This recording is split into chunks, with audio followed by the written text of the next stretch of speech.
See, look at that. Avoided all the traffic.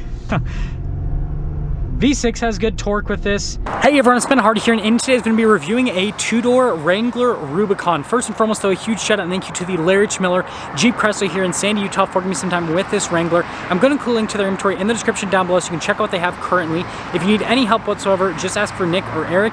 And then on a side note, if you want to save time and money the next time you purchase a car, link to my car buying guide in the description down below. Let's get into it.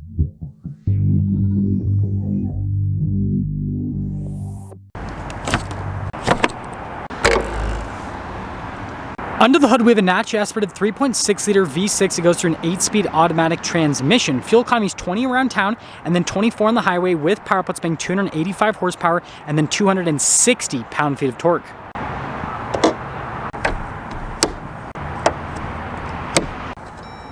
Before we go over the front end, I do want to mention if you need to see more videos just like this, then I recommend you subscribe because I post content every single day. Starting off with the hood, since this is a Rubicon, you have the Rubicon hood venting there on either side, and then those two little rubber things are so you can lower down the windshield onto the hood if you take that off, which is pretty crazy. Now, as you guys can see, this one is fitted with the halogen headlight package, which is just the standard package that comes with the Rubicon. You've got red tow hooks to signify it's a Rubicon, and then you have the fog lights down below, and then this one just has the standard bumper. And then I almost forgot, you do have the Rubicon logo here on the side, and then you guys saw earlier with the little latches for the hood. And then all together, this looks really cool. If you guys are wondering, this is the new Earl Gray color. Coming around the side here, our turn wheel setup is 285, 70, 17 in the front and over in the rear as well. So 33s wrapped around 17-inch wheels. And I do love the wheel design. You got the silver on the top and then the black below that. And then look at that, you got a little old school Jeep there. Now the Rubicon is lifted a couple inches over a standard Wrangler, and so you got the upgraded springs. And then the Rubicon still does utilize a solid front axle. We of course have our trail rated badge. We've got our Jeep Wrangler badge down below, and this one has a rock rail on either side from the factory. Now here on the back fender, this is a high traffic area for rocks, and I can say that as a Wrangler owner, and so there actually is factory paint protection film. And then when you take it all in together, it is, you know, pretty cute looking if I do say so myself, because it's just so little. You gotta love the two-door. Now here is the key fob. You've got our unlock lock function and then remote start, and then this flips out, pretty normal with that. And then you got the Jeep logo there on the back.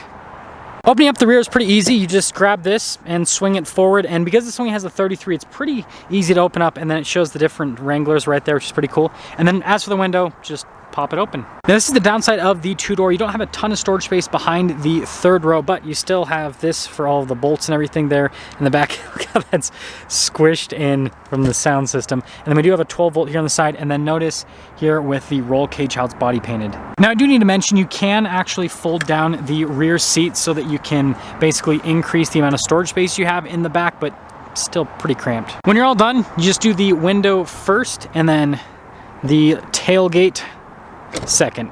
Now we do have a solid rear axle, and then we actually have these red Mopar shocks with the two-door. Standard taillights here on the back. You've got the red recovery hook, and then we have the full-size spare here on the rear with the camera there in the center. Now because this particular one has a body painted hardtop and fender flares, I think it just looks so premium, and I don't know, again, I love this with the Earl Gray.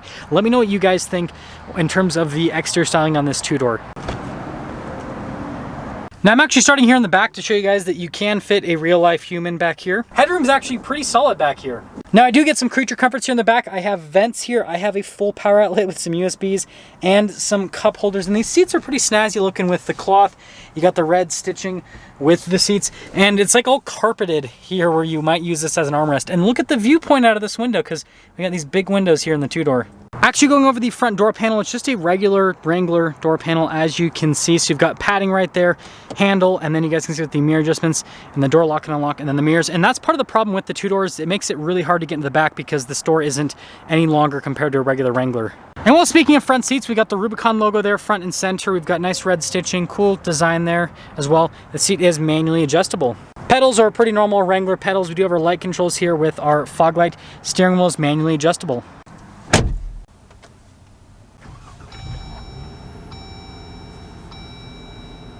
Really nice steering wheel here with the Rubicon. You guys can see with the red stitching down the center. We do have radio controls on the back, cruise control, voice command controls for the center stack, and then we have our turn signal stock and our windshield wiper stock. Now here's the center gauge clutch. You guys can see mostly analog. We do have a screen there in the center where we can scroll through different bits of info. My favorite thing is the off-road stuff, so you can see what's happening there. And then with the tire pressure set at 40 PSI, sounds reasonable. Backup camera here with the Wrangler, so we do have trajectory lines that turn with the steering wheel, and resolution on the camera is solid. With the rest of the infotainment system, first off, we do have this shortcut bar here at the bottom. Notice we do have heated seats and a heated steering wheel. Our response time with the screen's pretty good. It does take some menus a moment to load up, but overall really easy to use, and it does come with the off-road pages that'll show you stuff like elevation and some of the figures I showed you in that center stack where it showed us, pitch and roll. And then yes, this does have the red trim on the dash because, well, ultimately it is a Rubicon and you got the Wrangler grab handle. Tons of analog controls in this area for like the radio, the climate system, again, dual zone climate system, heated seats, heated steering wheel. We got our off-road cruise control, stability control, and then auto stop start if you want to turn that off. I love how you have like that filled in for the window switches being the 4-door. But yeah, you get your window switches here, and this is kind of like our charging area. Now, being a Rubicon, we do have front and rear lockers that you activate via this switch, and then you can see that off to the side. That's how you turn them off. And then we have our off-road plus, which is like your off-road driving mode, and then your sway bar disconnect. Driveline select right here, so you guys can see we have 2-wheel high, 4-wheel high, neutral, and then 4-wheel low. And just like other Wranglers, you do have to be rolling forward in neutral to get into 4-wheel low. Shifter for our 8-speed automatic. It does have a manual shift function, so you just got to click it over to the side to get it in that. And I love how it has a Jeep there on top. And then we have our cup holders here with the key holder there in the center, and then just a traditional brake. Center console, some nice padding here. Notice we got 1, 2 layers, and then we've got our normal Jeep glove box. Now up top here, this particular one doesn't have the top insulation that you can add from the factory. I do recommend getting that. It helps out with noise and then also with temperature regulation. But anyways, we do have these little lashes to help out taking off this portion of the top, just like the 4-door. And then you do need tools for the back, just like the 4-door, but it's a lot easier to do by yourself because this is a lot lighter compared to the 4-door top. So the Rubicon 2-door starts at $42,950 for the base MSRP. Now this does have quite a few options added to it, as you guys can see. The most expensive of which is the transmission setup. Wow. Anyways, total MSRP $55,300, 5-year 60,000 mile powertrain, 3-year 36,000 mile on the basic, and let's see how the 2-door drives.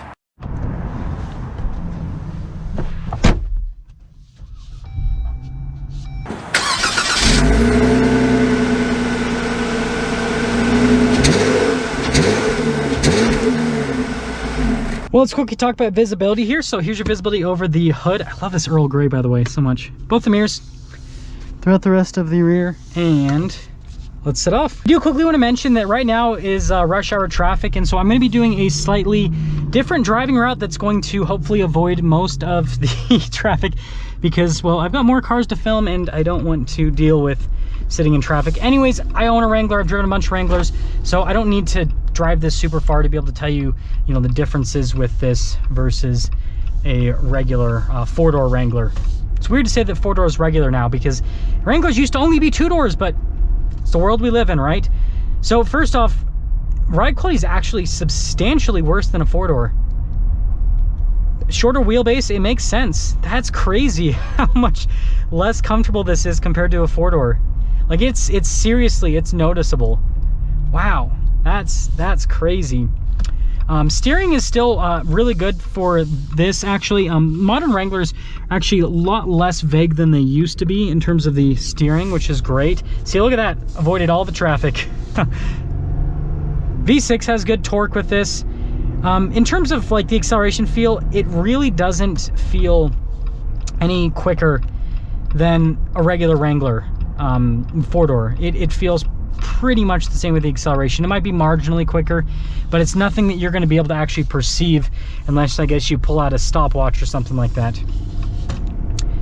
It feels so small, but it doesn't, like, the thing that's weird is this, I mean, it definitely does feel small, but it doesn't feel like way smaller than the 4-door. It's just like a little bit smaller. So yeah, kind of weird. Yeah, so I mean, summing things up here at the 2-door, I think you really just have to love the styling on it. Or if you're a dedicated off-roader, right, this will have the same approach and departure angle as a 4-door, but its breakover angle will be substantially better because shorter wheelbase vehicle. But like, you have less storage space. I prefer the look of the 4-door personally, but I mean, again, that's completely subjective. It drives worse. Like, it might be like marginally quicker, but other than that, the ride quality is not as good. And it doesn't, like, it feels like it maneuvers really well because it's this little itty bitty thing, but it's not that much better than the 4-door, to be honest. So I understand why, like, every single Wrangler on this lot is a 4-door except for, like, these. There's another one that's a Rubicon as well. It's a 2-door. So I kind of understand why that's the case now.